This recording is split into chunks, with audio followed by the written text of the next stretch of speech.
What's up, everybody? Peter Exodus Coffee here for another episode. Actually, the second in this line of five favorite things for an artist. These tend to be newer artists that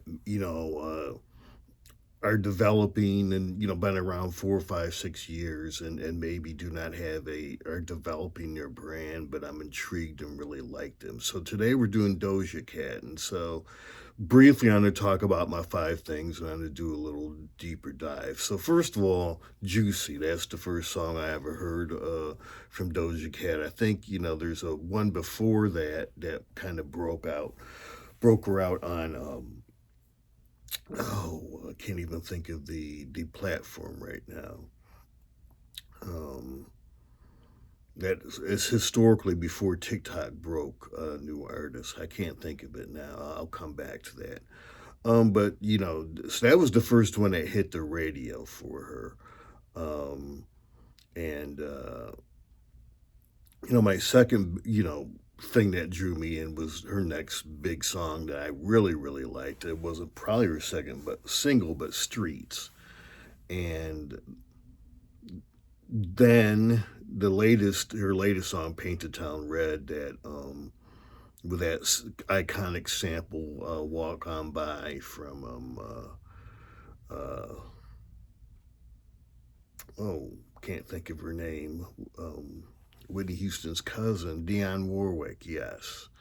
My man Isaac Hayes redid that song in the 70s. So Walk On By goes back to the mid 60s. And, so those are the three songs that really drew me in and I love. And we'll get back to particularly Paint the Town Red later. Number four, She's Not Boring. Definitely not boring. She loves good and bad to get on social media, and particularly uh, X, which is formerly Twitter, and sometimes battles it out and gets in trouble for it. We'll talk about some of that. And finally, her duality. And this is the most interesting thing I find with Doja Cat, and it's sort of this duality of the streets and the suburbs. I talked about this before that, like she almost has does duets with herself. But she has these two very different personas. She has, this persona that when you see her interviewed, that's the voice you hear from, and then she has this very street, gritty persona. And it's interesting because since the '90s, when R&B artists would bring in hip hop artists, she does it, but she does it herself. Now, she does a lot of collabs as well, because that's the thing now. But very interesting how she does it. That duality, um, kind of. Is a tension there that's um, throughout. To go beyond the suburbs and the streets. This is establishment and anti-establishment kind of thing that she brings to the game, because she talks about wanting to do a punk album, and in some ways, to me, she really is a punk artist, and um, it remains to be seen whether she'll ever get the dreams to do a punk album while she's on a major label, churning out multiple billion stream songs per album. I mean, punk artists don't do billion stream songs. And she's also talked about uh um performing with a band, right now as a DJ and whatnot. So Doja Cat's breakout songs were So High and Moo on SoundCloud. So that's what I was trying to think of. Now, she definitely considers herself a hip hop artist. And, I've heard some people push back, music fans, saying that she's a pop rapper. Um, but, yeah, I think, in many ways, she's a true punk artist. It's very interesting. So Doja Cat is a product of a Jewish mother and a South African father. Father's a dancer. She's 28, so you know, I toyed around with a little bit of doing a branding episode, but her brand is still developing. Clearly, I mean the fact she wants to do a punk album and whatnot. So I'm gonna hold off on that. I do think there's a brand here, but she's very fluid and a very dynamic artist, and so I my gut is to give her at least 10, 12 years to, develop and figure out her brand because there's a lot she still wants to do. She plays the piano and she does write her own songs. Doja Cat, her personality, she can be a little prickly, even though she likes to jump on X and, you know, formerly Twitter and have it out. She vacillates between being private and being open. She's had a lot of trauma in her life. But she doesn't, she alludes to it and we'll talk about it a little bit, but she doesn't like to delve into that.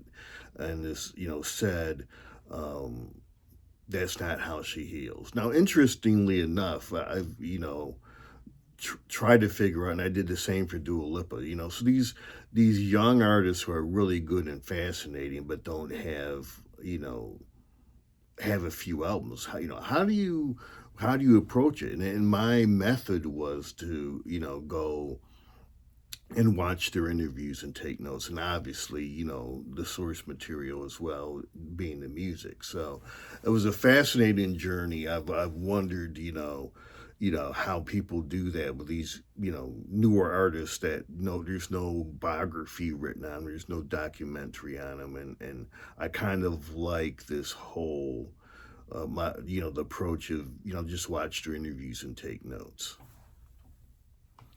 And in watching these interviews, I mean, several times Doja Cat has said she doesn't like to do politics and she doesn't like to do religion, which is interesting because she gets she can be very controversial at times, and it's just the thing where I think where she sits in a place with just who she is and her I don't know if it's her mission or her gifts, what the term is, but she sits, as I said, right in this tension between establishment and anti-establishment. That not even it's different than even being a classic punk, because punks are anti-establishment, and with their street persona, that's anti-establishment, but that suburban thing is establishment. So she there's that tension between both of them, and it's just fascinating how she tries to make that, weaves that. I tell you, as a musician and a songwriter, I do my own mixing and mastering.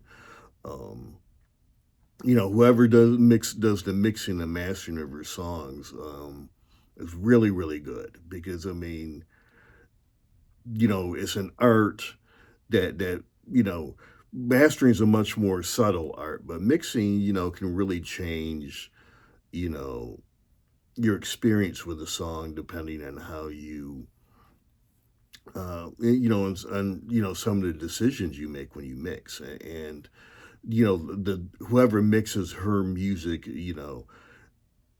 plays into this duality that is so strong and so fascinating with her, so it's embedded in the music, and so whoever does her mixing is very very good at it. And part of that duality too is her struggle between her private self and her public self, and losing that private self, and also she's taking control of her brand, because sometimes she likes to play with fire on social media, and then that affects her brand. um But when she talks about, alludes to her brand, I think she's more talking about controlling that balance that rather than, the perception. She is kind of a punk and is kind of like, there's an aspect of her, she's not totally, I don't give a, an F what people think, but there's an aspect of that and she's okay, with, controversy at times. She's not, she's a little bit more like she's not being the leader. She's a little more like Prince and Michael Jackson in that aspect, in that she'd rather lead by example and through her music and whatnot. So just look going through my notes. So she did give a shout out to the audio engineer who does her mixes. His name is Clint. Clint, dude, keep it up. She's interesting. She's definitely. I mean, I watched a whole interview. And this interview was like 40 minutes long, and she had on a facial mask. Had to help her skin through the whole mask. Who does that? But it's what kind of she's um, unconventional like that, and that's one of the things I think that makes her really really interesting. So let's talk about some of the controversies. In 2018, she used the F word, a homophobic slur for gay men, and she attributed it to her skating culture growing up in California. you know, she said it is not gender and but she did apologize. She said it was gender neutral. She did apologize, but she just said, hey, that's kind of the stuff that we threw around, in my, middle school days and it just and I think these were old tapes that resurfaced that had her doing that. So that was controversy one. Um Another older song called Dundu Muffin, and this was, I guess, is an alt right term used um, to ridicule African American folks in prison who say um, they're innocent. And so, I mean, again, she's like, I'm not political. I don't know if she thought it was a cool word or a cool phrase, but and then she wore a T-shirt for somebody um, who ended up being a kind of um, a right wing comedian that can be offensive to some groups, and she's like, "Hey, I had no idea who this. I just liked the T-shirt." So things like that, you know. And she apologizes, but he's like, I can't, I think almost a verbatim quote is like, I can't know anything. Going back to the T-shirt, I didn't know this person that made these offensive. I mean, there's so much out there. There's 8 billion people on this earth. I can't know, but she will apologize. Now, her biggest controversy was what year? July 2023. And I remember this, and she had me hooked, and I was a fan when all this went down. But her fans like to call themselves kittens, and she got up on Twitter, which is now X, and basically ranted against her fan base for calling themselves kittens and like, y'all need to get a life and quit calling yourselves kittens. And of course, she got a lot of flack for that, a lot of flack. And, she also lost like 250,000 followers on that. Now, I wouldn't do it. I would not advocate, an artist, picking a fight like that with their fan base. But um Doja Cat again is a punk artist, and Doja Cat's not trying to be Taylor Swift and the Swifties and Beyonce and the Beehive. She's not, that's very anti-punk. And as I said, she's essentially a punk artist, and they're not trying to have big followers. There is no, there has not been and there never will be a punk band with they have their fans, but they don't call themselves. I mean, maybe The closest thing would be out of Detroit, the Insane Clown Posse, and I forget the nicknames for themselves, but they're hip hop, a dash of punk going on there. Juggalos, and of course, some law enforcement believe that it's a criminal organization. Not stepping into that, but you know, outside of the ICP, I mean, there's no buddy close to punk, trying to get the fans, yeah, but they don't. They're not into being emulated. They're not into being. I mean, if anything, they're punk artists are anti-heroes, and so she's just not comfortable in that role. She doesn't try to be a leader, and she but wants to help, but it's more lead by example. So that was an interesting, and that's what getting back to paint the town red.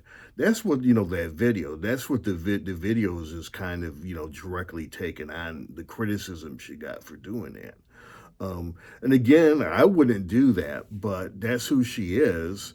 And hey, I still love her music, and you can still, as a fan, you can still love her music, even if she kind of is being like, yeah, why are you calling yourself kittens? Hey, if my fan base wants to get a nickname and roll with that, hey, fine with me. But that's her. And again, that's the whole that friction and that struggle between her public and her private self. So yeah, it's gonna be interesting watching Doja Cat as she grows as an artist, and honestly, I don't think this, she, duality is just a part of who she is, and people do change, but I think this tension between her desire for privacy and that public thing, and the multiple dualities that she has and that she's good at and what's even more fascinating again is she's like, I'm not political, and I don't like to do religion, and usually those are the the things that get people riled up, and she's able to do get people riled up without uh those tools in her arsenal, so to speak. So it's gonna be fun watching her. She's an amazing uh songwriter, and it's there's never been an artist like her. I mean, she can get very pop. It's almost like you and her music. She takes a trap or a hardcore hip hop beat, and then throws some uh very, I don't know, ultra pop stuff over on top of it, and then the mixing guy comes along and sews it together, and it's is a brilliant, master. I mean, she 10, 15 songs and easily in her catalog where she does this, and it's just like nobody else does that. I mean, she literally takes two different opposing genres, and in some ways the extremes of those genres mean sometimes the sacrum pop stuff you're just like, oh lord, then that hardcore street stuff, and it's like throws them together, and and it works. It works. So it's fascinating, you know, these different dualities that she does, and the fact that she's so good at it, and that's why you just can't help but watch. And then she's intelligent too. I mean, she's 28, no college, but she's intelligent. She's very intelligent in her own way, and like any great artist, she has something to say, whether even though it's not overtly political or religious. But hey man, I got a song called Everything's Political. Even if it's not trying to be, and because life is, political, essentially. So anyway, fun episode. Thank you for coming through. I don't know when I'm gonna do another top 5 things I like about, but eventually I will, but I have to, uh, jump on and give some love to some of these newer acts because, hey, baby boomers, Gen X, there's a lot of talented new acts, and Doja Cat's one of my favorites. So, thanks for coming through. I got 5 of my own albums on the streaming services, and here on this connected to YouTube channel. I also write science fiction, fantasy. Got 2 novels and novella on Amazon. So, thanks for coming through, and I will see you next episode.